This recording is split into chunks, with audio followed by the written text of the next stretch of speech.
책 추모. 책을 추천해드리고 읽어드리는 목사 임상훈입니다. 책 추목에서 103번째로 읽어드리는 책은 로버트 벌튼이 쓴 어떻게 말할까입니다. 만남과 대화가 어려운 사람들을 위한 설명서라는 부제목이 있습니다. 페가수스에서 출판되었습니다. 이 사회의 가장 심각한 문제는 외로움, 소외감, 자존감, 결핍이다. 1900년대 초반에는 문제가 성적인 억압이었고 1930년대 문제가 적대감이었다면 오늘날 가장 심각한 문제는 외로움이다. 외로움의 고통을 느끼는 사람들이 늘어나는 몇 가지 원인이 있다. 사람보다 물질에서 위안을 얻으려는 물질주의, 거주지나 직장의 잦은 이동, 흔들리는 가정, 관료주의적인 조직구조 등이 그것이다. 하지만 이런 모든 것보다 더 큰 중요한 원인은 잘못된 의사소통에 있다. 가장 극심한 외로움은 대화가 단절되거나 어긋나는 가정에서 나타나다. 바람직한 의사소통이 없다면 부부관계 역시 원만하게 유지할 수 없다. 결혼을 하고 행복한 인생을 꿈꾸었으나 관계를 유지하기 위해 필요한 의사소통 기법이 부족해서 차갑고 지겨운 결혼 생활을 하는 경우가 많다. 부모가 정확하고 적절한 의사소통 방식을 갖추지 못한 경우에는 부모와 자녀 모두 고민과 소외감, 외로움을 느끼게 된다. 자식을 낳은 것을 후회하는가라는 질문에 응답자의 70% 이상이 그렇다라고 대답했다. 직장에서 인정받지 못한 사람들도 마찬가지다. 그런 사람의 80%는 그 인정받지 못한 고통의 원인이 사람들과의 관계를 형성한 데 서툴기 때문이라고 한다. 경비원, 노동자, 변호사, 의사, 점원, 목사, 어떤 직업이든 그의 능력은 의사소통을 얼마나 잘하느냐에 달려있다. 혼자서는 사람이 될 수 없다. 사람은 누구나 타인들과 대화를 나눔으로써 성숙해진다. 부모의 잘못된 의사소통 방식이 자녀들에게 악영향을 미치고 있다. 그 악순환은 끊을 수 있다. 다시 배우면 된다. 이전 방식을 버려야 한다. 쉽지는 않다. 노력을 하다 끝까지 포기하지 않으면 바뀔 수 있다. 변화는 필연이다. 세상도 변하고 있다. 이 세상에 있는 모든 것들은 늘 같은 모습이 아니다. 늘 같은 모습으로 살아간다는 건 사실상 불가능한 일이다. 올바른 의사소통을 위해서 필요한 것이 무엇일까? 첫 번째, 잘 들어야 한다. 상대방이 말하는 내용을 제대로 듣고 이해하려고 노력하는 것이다. 두 번째, 자기 표현 기법이다. 자신의 의사를 표현하기 위해 다른 사람을 지배하거나 이용하거나 윽박지르지 않고 자신의 생각과 감정을 잘 표현하면 된다. 세 번째, 갈등 해소 기법이다. 나와 다른 사람 사이에 있는 갈등이 무엇인지 정확하게 대화하고 그 갈등의 문제들을 하나씩 해결해 나가는 것이다. 이전보다 관계가 더 돈독해질 수 있다. 네 번째, 협동 문제 해결 기법.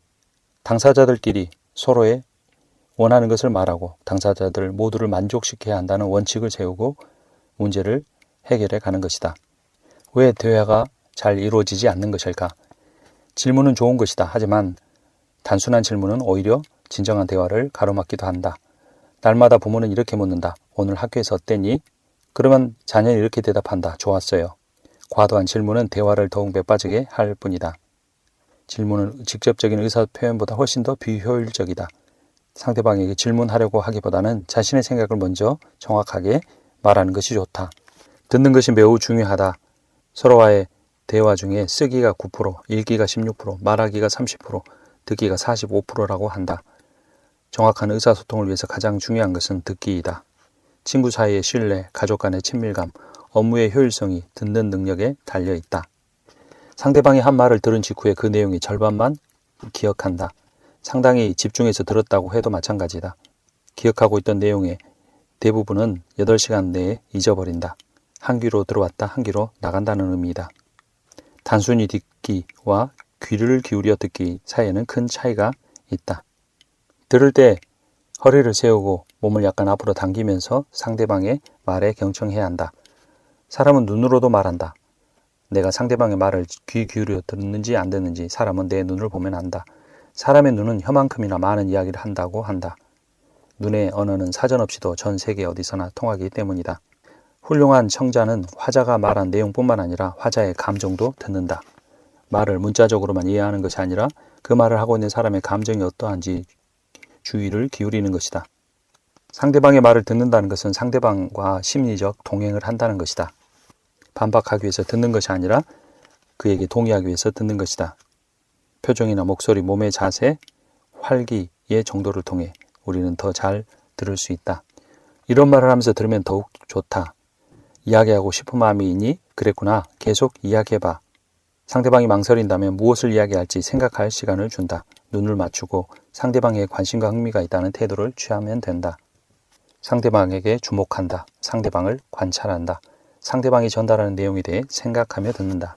듣기는 상대방이 하는 말을 귀로 받아들이는 일일 뿐만 아니라 말하는 상대방과 관계를 맺는 행위이기도 하다. 말문을 열도록 도와주고 최소한의 격려를 하고 개방형 질문을 하고 주의 깊은 침묵을 통해 상대방의 말에 귀를 기울이라. 내가 상대방으로 인해 불편할 때 이런 식으로 말할 수 있다. 첫 번째, 행위 자체를 말하는 것이다. 두 번째, 그 행위가 자신에게 미친 영향을 말하는 것이다. 세 번째, 그 영향으로 말미암는 내 기분에 대해서 말하는 것이다. 당신이 뭐뭐하게 행동하니까 그 결과 뭐뭐해서 제 기분이 뭐뭐합니다. 라고 말하는 것이다. 예를 들어보자. 어떤 가정의 남매가 간식을 만들어 먹고 나서 매번 부엌을 치우지 않았다. 그러자 엄마가 이렇게 말했다. 너희들이 간식을 만들어 먹고 부엌을 치우지 않으니까 내가 할 일이 늘어나서 기분이 아주 언짢구나. 행동과 결과와 그로 말미암는 기분을 잘 표현한 것이다. 상대를 비난하지 않고 자신의 감정을 표현함으로써 갈등을 해결해 갈 수가 있는 것이다. 사람들은 자신이 느끼는 감정의 정도를 표현하는 데 매우 서툴다. 조금 언짢을 뿐인데 화가 나 죽겠어 라고 하거나 분노가 끓고 있는데도 짜증나라고 말하는 경우도 드물지 않다. 적합한 단어를 잘 골라 정확히 표현해야 한다. 부정적인 감정이라고 감춰서는 안 된다. 부정적인 감정을 표현할 수 있게 된 사람이 긍정적인 감정도 훨씬 자유롭게 표현할 수 있기 때문이다. 자신이 경험하고 있는 진짜 기분을 표현하라. 자신의 감정을 왜곡하거나 검열하지 말고 잘 표현하라. 몸의 반응에도 귀를 기울이라. 말하기를 통해 자신의 영역을 지키는 법을 배우다 보면 다른 사람의 영역을 지키는 일에도 민감해진다. 그래서 상대방의 영역과 가치관과 삶에 대한 권리를 더욱더 폭넓게 받아들일 수 있게 된다. 우리는 자기 표현의 메시지를 통해 나는 더욱 나답게 될 수 있고 다른 사람이 더욱 그들답게 살아가게 도와줄 수 있다. 자기 표현의 6단계 과정이 있다. 첫째, 준비. 둘째, 메시지 보내기. 셋째, 침묵. 넷째, 상대방의 방어적 대응을 반사적으로 듣기. 다섯째, 필요한 만큼만 첫 번째부터 네 번째까지 반복하기. 여섯째, 해결책 찾기. 첫째, 메시지를 생각해내는 과정에서 억눌린 감정이 미리 발산될 수 있다. 이것은 좋은 것이다. 둘째, 메시지를 제대로 완성했다면 그 메시지가 적절한지, 간결한지, 비난을 담고 있지 않은지 잘 확인해야 한다. 일반적으로 10분에서 30분 동안의 이야기를 마치는 것이 좋다. 되도록이면 다른 사람이 없는 장소에서 하는 것이 좋다. 다들 피곤하거나 배고프거나 신경이 곤두서 있는 시간은 피하는 것이 좋다. 상대방을 마주 보는 자세에서 상대방의 눈을 정확히 보며 말하는 것이 좋다. 얼굴 표정은 메시지와 일치해야 한다. 제스처는 사용하는 것은 좋다. 하지만 지나치게 사용하게 되면 메시지에 대한 집중도를 떨어뜨린다. 목소리는 단조로운 어조로 읊조리거나 억양 없는 말투로 이야기하면 바람직하지 않다. 차분하면서도 확고한 목소리로 하는 것이 좋다. 상대방을 향해 마주서고 등을 곧게 펴고 두 발을 땅에 굳게 딛고 폐에 공기를 가득 채웠을 때 내면의 에너지를 더 많이 끌어낼 수 있다. 잠시 멈추고 침묵해 보라. 잘 생각하고 자기 표현을 시작하라. 타인에게 자신의 감정을 직접적으로 표현하는 일은 흔한 일도 쉬운 일도 아니다.